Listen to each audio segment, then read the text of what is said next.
course, we've lost more than 400,000 jobs over these last 4 years. Things have been accelerating.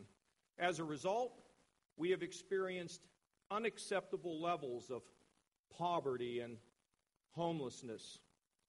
I can remember during the campaign going to Ashtabula County, having a young girl walk up to me and say, "Mister, please don't tax my eggs. I go door to door, and this is how I make a living. Please, mister, don't break my business." You don't forget that. Young people, our kids and our grandkids are leaving this state for better opportunities. 1/3 of Ohio college graduates are leaving this state within 3 years of graduating.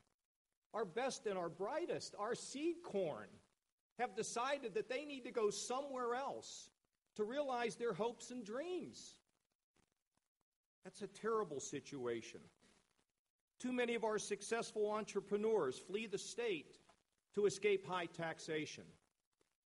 And what I would say to all of you, Republicans and Democrats alike, you talk to those folks that have moved to Naples, and you ask them why they have left. And they will tell you because they get a better deal. They get to keep more of what they have earned in their lifetime. And when they leave, we lose their money. That's one thing. We lose the jobs. We lose their entrepreneurial spirit. We lose their ingenuity. See, they're the ones that can see the future. They're the ones that can take ideas from the back of their head and translate it into something that can change Ohio, change America, and change the world. And they've been leaving. And now they take their charitable giving and they give it to a faraway place, to maybe build an opera house in Naples, Florida, rather than helping to rebuild the opera house in our small communities across Ohio. I've been to Cleveland a lot lately. I think yesterday was my 10th visit. I love Cleveland. When I'm in Cleveland, I feel like I just left McKees Rocks. Cleveland and Youngstown. People say, "Why do you go to Youngstown?" It's in my blood. My mailman dad in that blue-collar McKees Rocks I grew up in is just a stone's throw from Youngstown. Cleveland and Youngstown have lost 50% of their population since 1950. 50% of the population of Cleveland and Youngstown gone. And if I'm going to take your breath away by telling you that the city where the North meets the South, Cincinnati, has lost 40% of its population since 1950. The state of Texas grew faster in 5.5 months than Ohio did in the last 10 years. And as a result, we've lost 2 congressional seats. 2 congressional seats. Texas gains 4 or 5. It's like taking a shotgun and blowing a piece of your body out. You lose those congressional seats, you lose your influence, you lose your experience, you lose your voice in a faraway city where they need to hear the voice of Ohio, the voice of the heartland. I'm here to tell you that this trend must be stopped. And we're going to do it. We're going to stop this trend with Republicans and Democrats if I have to pull the Democrats across the aisle myself personally. We are going to get this done, Jason. We are going to stop this trend. And we can create a platform for entrepreneurship. Teach your kids about entrepreneurship. The ability to be their own boss and to create wealth and be successful and realize their dreams. We can have entrepreneurship and job growth based on the formulas that have made Ohio great in the past, and it makes America stronger through every single downturn. And you know what it is: common sense, hard work, innovation. To my friends here, we cannot tax our way to prosperity. We're one of the highest tax states in America, and we're not competitive.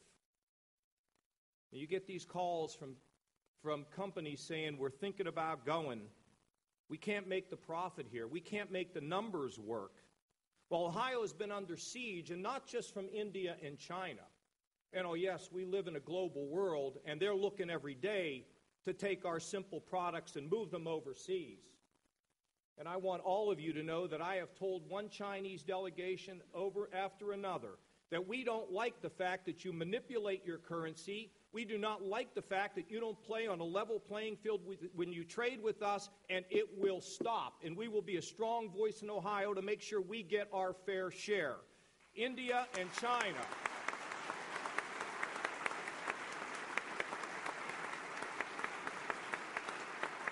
They have us under siege. But you know, we're also under siege from Indiana, Kentucky, Georgia, those from Dayton, NCR, gone, an empty building.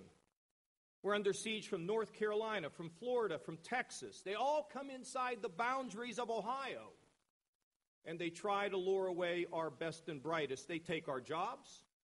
Sometimes they take our job creators out of our beloved Buckeye State.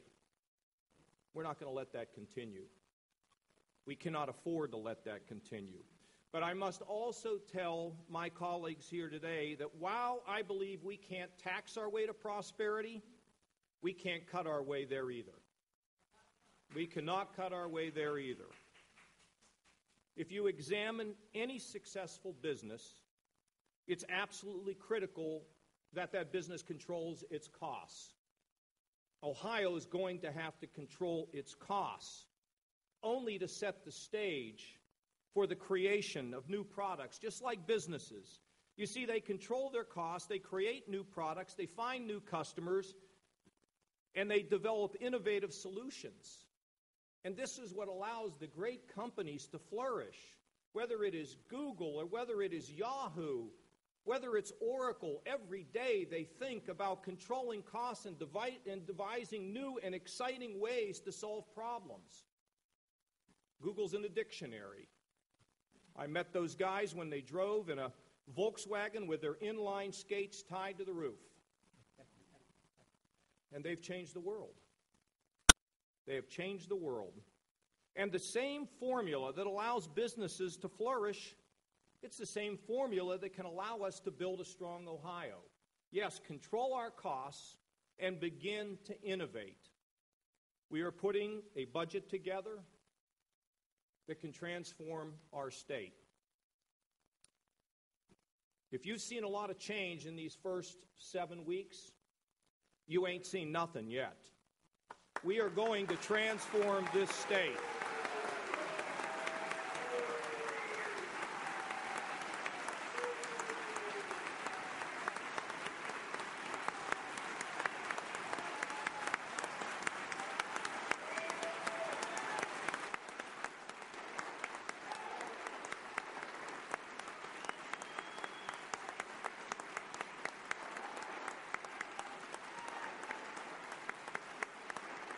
Thank you.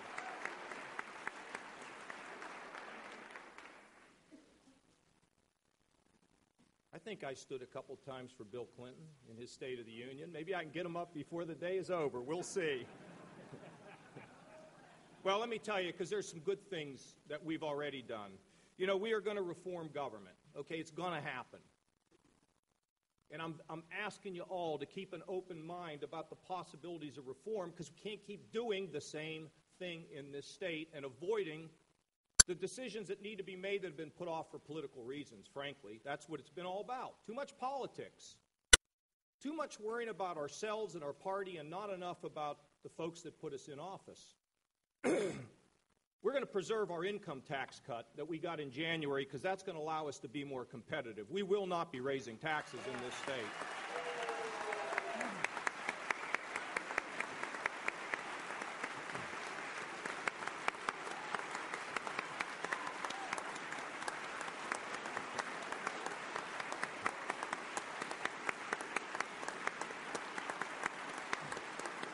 And by the way, this has nothing to do with ideology. This has to do with the notion that if we drive our costs up, we can't compete.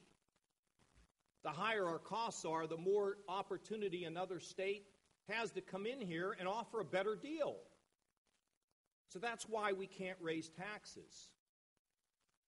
we're going to have to reduce spending. But what we're going to do is provide the tools to help those with fewer resources to deal with the change. That's what we're trying to do.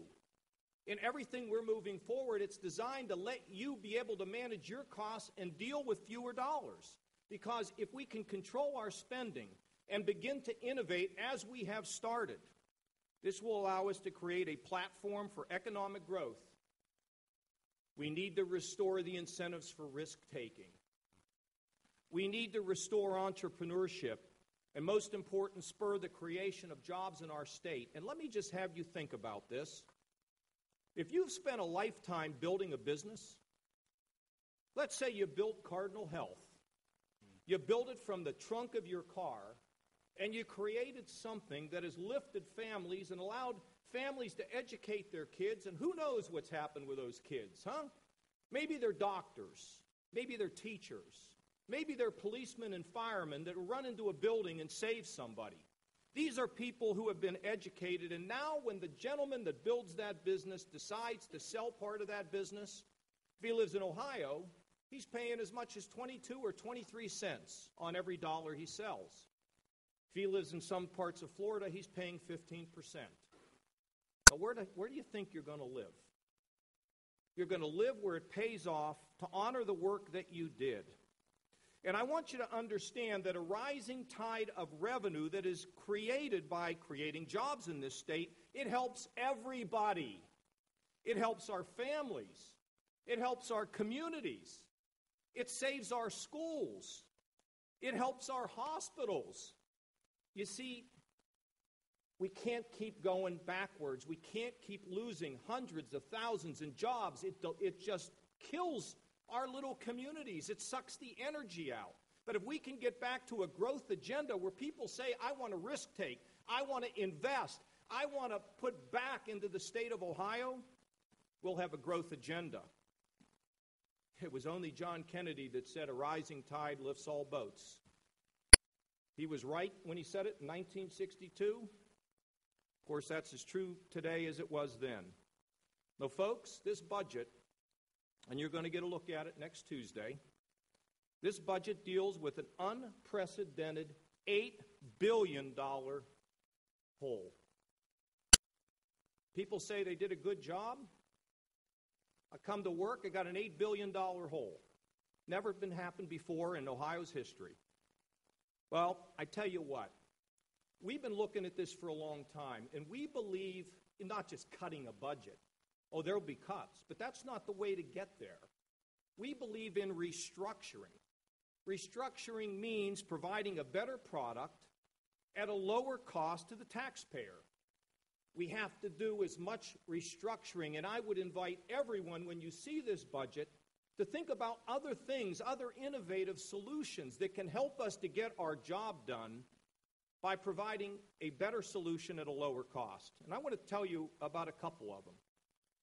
And I can't wait to unveil so much of this next week.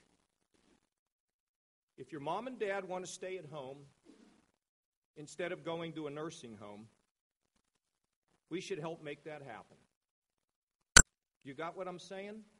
Mom and dad can stay at home. Instead of going into a nursing home, go and talk to your mom and dad about going in a nursing home sometime. You know what will happen if they can stay at home and get help? They're going to be happier and more comfortable, and taxpayers will save a bundle of money. This has been discussed for decades. It is time to get this done.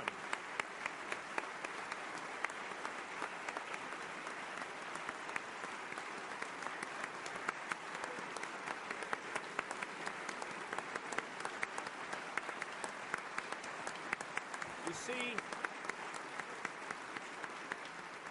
back when I told people, get on the bus or the bus is going to run you over, this was a message to powerful special interests that the change is coming. Work with us.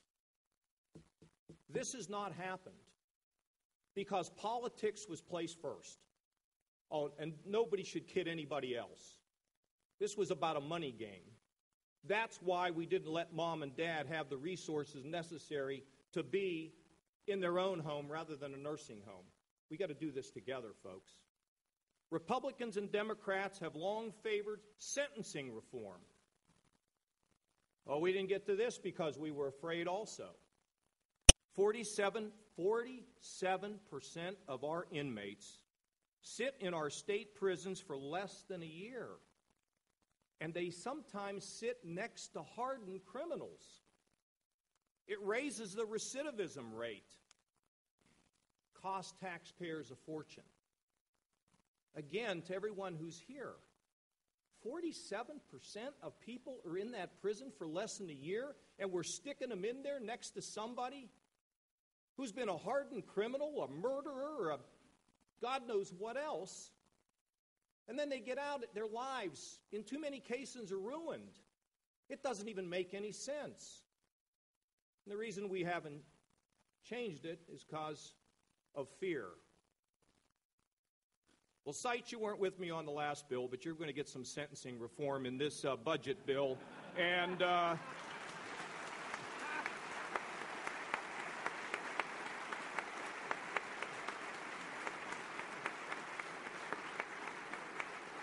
Kasich, I have to tell you, if you whine or complain, I'm taking your name off this, okay? It's wiped out. But you know what? We need to restrain them in a setting. Restrain them in a setting that makes sense. We got to keep the public safe. But think about if we can keep them somewhere where we save money, reduce the recidivism rate, and they can be rehabbed and go out and get a job. And by the way, to the Black Caucus, I must tell you, I am deeply, deeply troubled by the issue of some of these felony convictions. I met with a couple of members of the Black Caucus. I can't remember who told me this, but there's a gentleman working at the Cleveland Clinic for 7 or 8 years, had a spotless record. When he filled out his paperwork, he said he hadn't had a felony conviction, and when they found out, they fired him.